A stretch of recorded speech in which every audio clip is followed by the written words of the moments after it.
What's going on, everybody, and welcome to the video. Today we're going to be talking about the survival pricing trap. If this is your first time seeing any of my videos, my name is Chef Andrea Armstrong, and I was able to take my food truck from 19K to 500K in 1 year, and I'm here to teach you all how to do the same thing with your business, okay?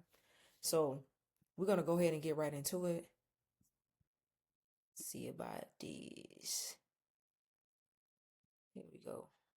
Why is that up on? All right.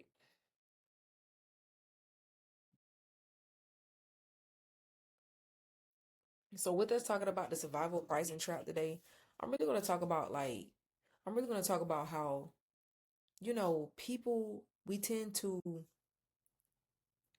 set prices that diminish the value of our product. And we think we're doing ourselves a service, a good deed, but we're actually doing ourselves a disservice.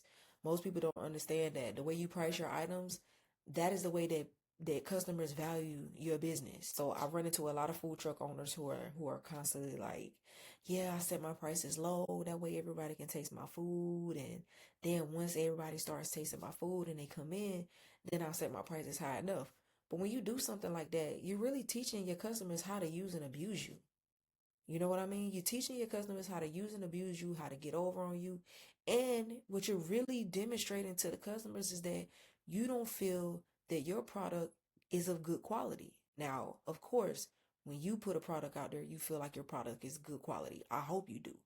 But when you're not pricing your items properly, that's what you're explaining to the customer. Like, hey, yeah, this isn't really, you know, this isn't a high quality establishment. There are some places better than us.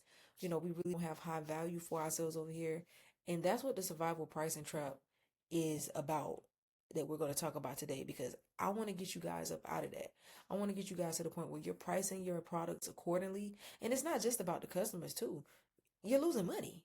Let's just be real. Yeah, it starts with how you're perceived, because it starts with the customer coming to you, looking at your menu and everything. But okay, let's say they decide to buy, you're losing money on products. So we're gonna go ahead and get into that today. And by the end of this video, I definitely hope this is helpful. Actually, I know this is gonna be helpful for you and break you guys up out of that. So the first step is survival thinking. Well, we're a little too close. Let's back up. The first step is survival thinking. A lot of times, again, people have a fear of losing customers. They're like, man, I don't want to price my food too high because then I don't want somebody to go somewhere else. This is the one thing that I tell people all the time. I cannot express this enough. People are willing to pay for whatever they want to pay for. There is a guy right now selling $200 oysters, and the oysters are pretty big. I ain't gonna lie, they pretty big. But $200, you know why they paying it? Because he priced it like that. Now, of course, you need to have the product to back it up to say, hey, this is kind of worth it. A lot of people are there like, not this particular guy, but a lot of people are like, well, if I buy it, let's see if I like it. But people are willing they're willing to spend the money.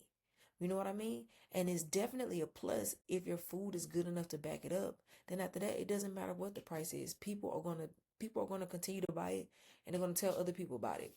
So we have to get out of that mindset of the fear of losing customers. You have a fear of losing customers that you haven't even got yet. And then when you do get them, the price is so low, and you think you're busy. You think they're coming back. You think you're so busy. You're like, man, I'm so busy. That's because they know they can get over. They know they can get this. They can't get this for this price anywhere else, and that's not necessarily a good thing.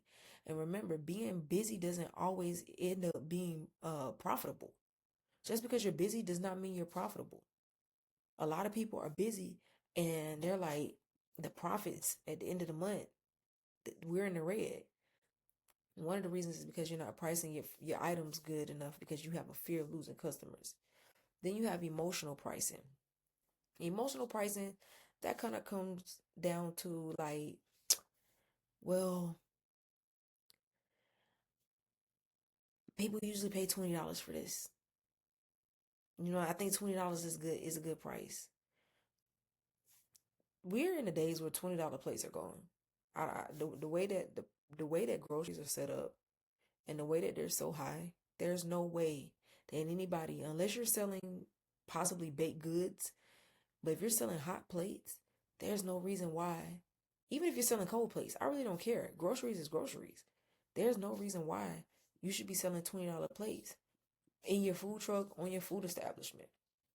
Then we go over to comparing competitors. Comparing competitors.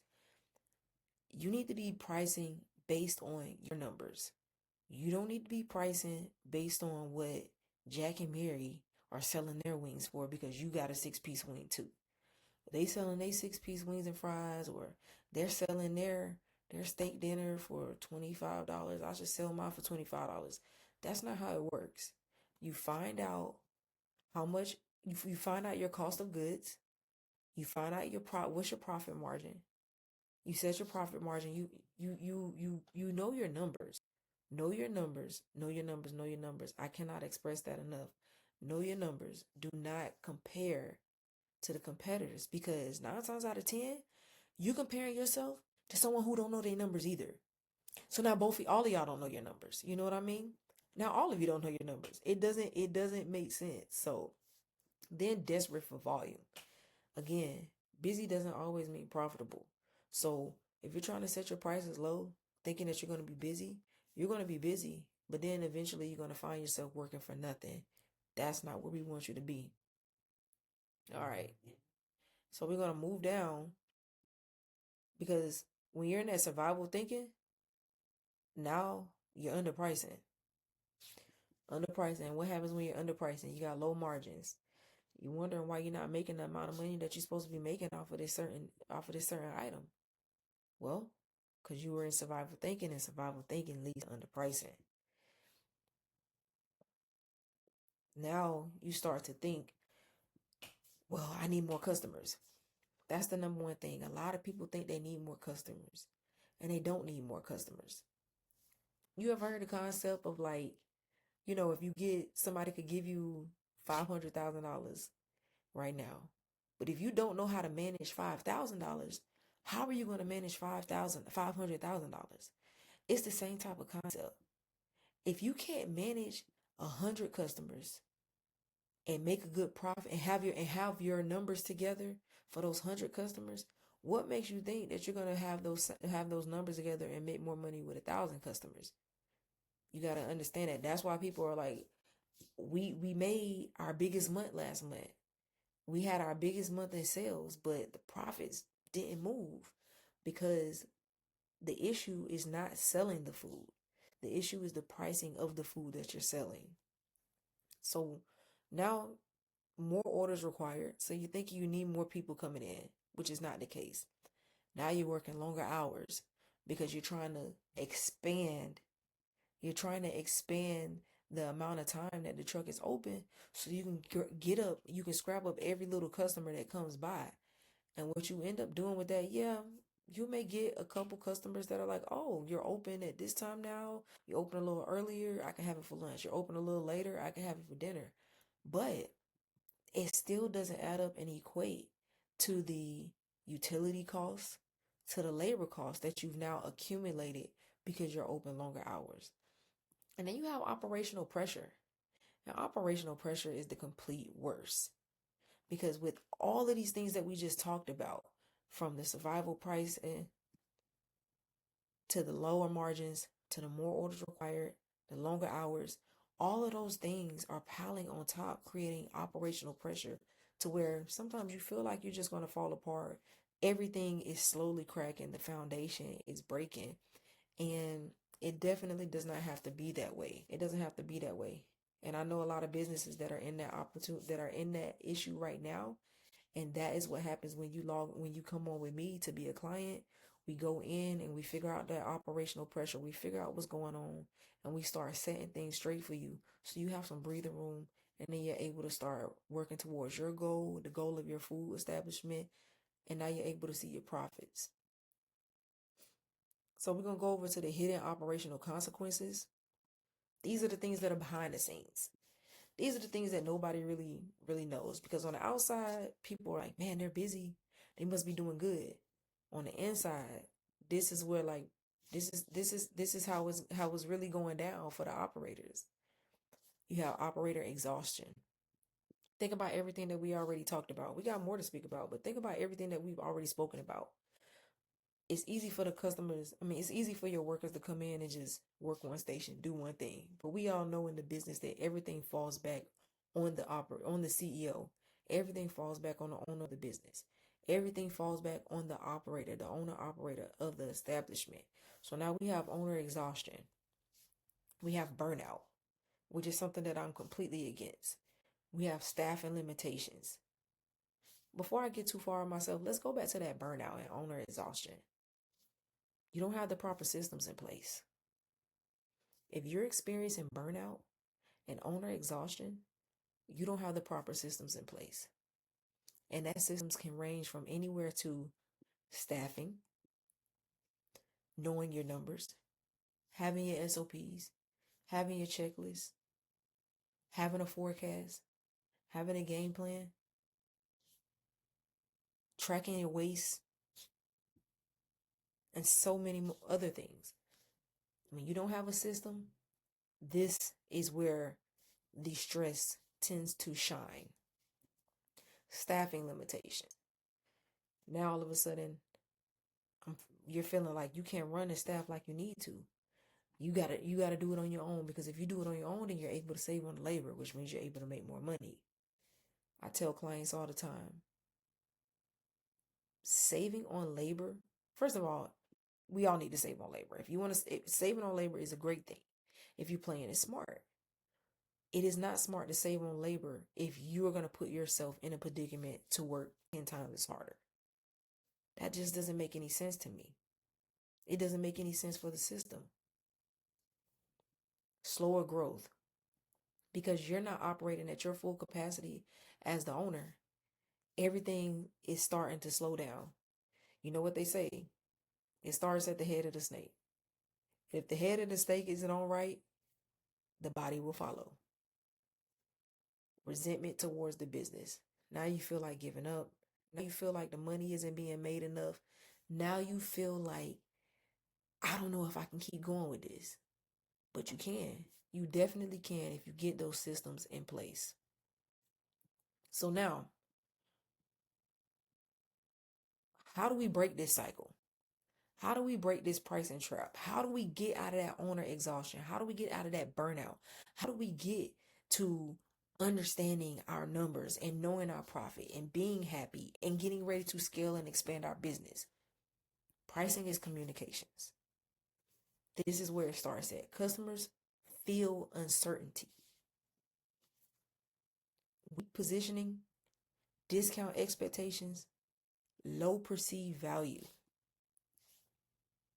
When you're not communicating your prices in the correct way, this is another thing that follows, and it hurts the business. It hurts the business more than people even understand.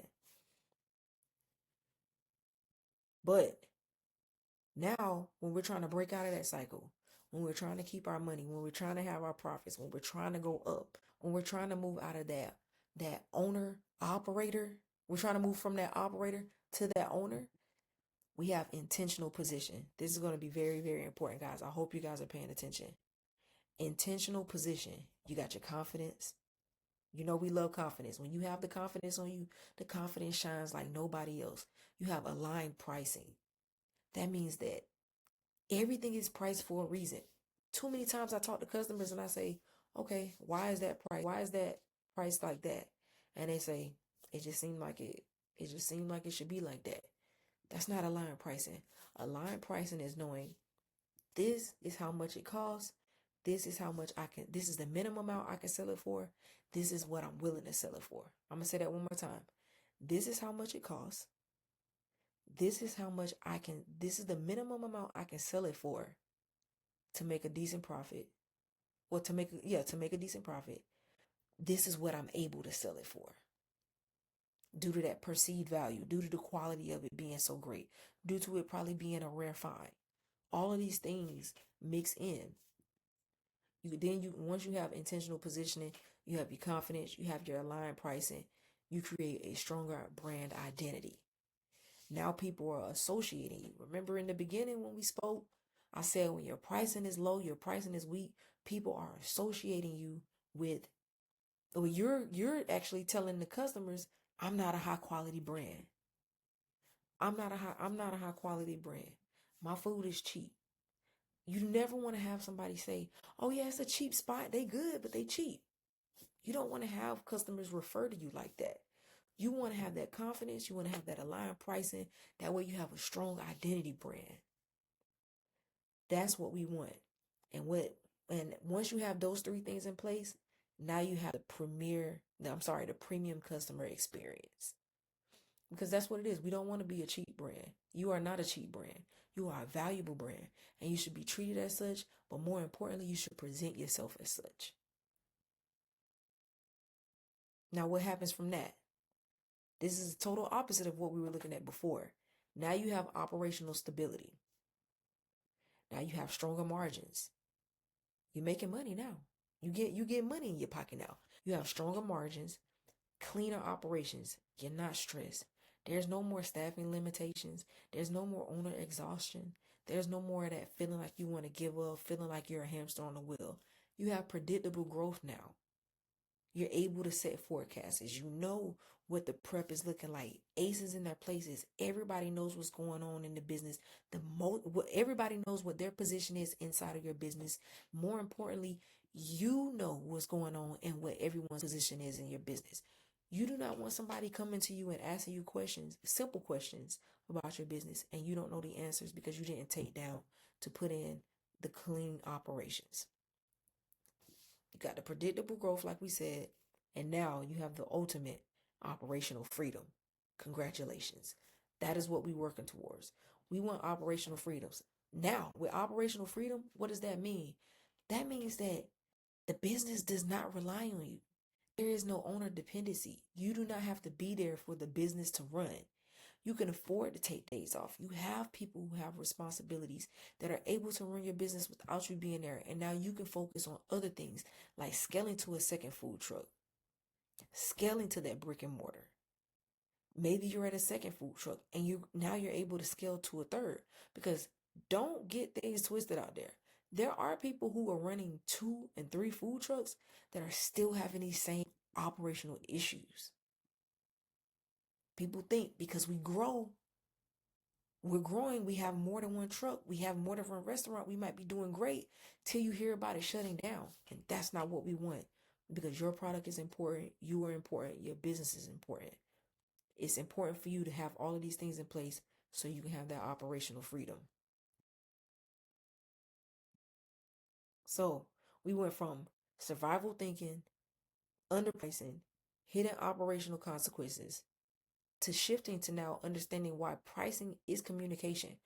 Why does our price communicate our brand and who we are? Intentional positioning. Excuse me, why your pricing communicates your brand and who you are. Intentional positioning, operational stability. Let me know in the comments if you found this video helpful enough to where you're able to now get out of your survival pricing trap. I'll see y'all on the next one.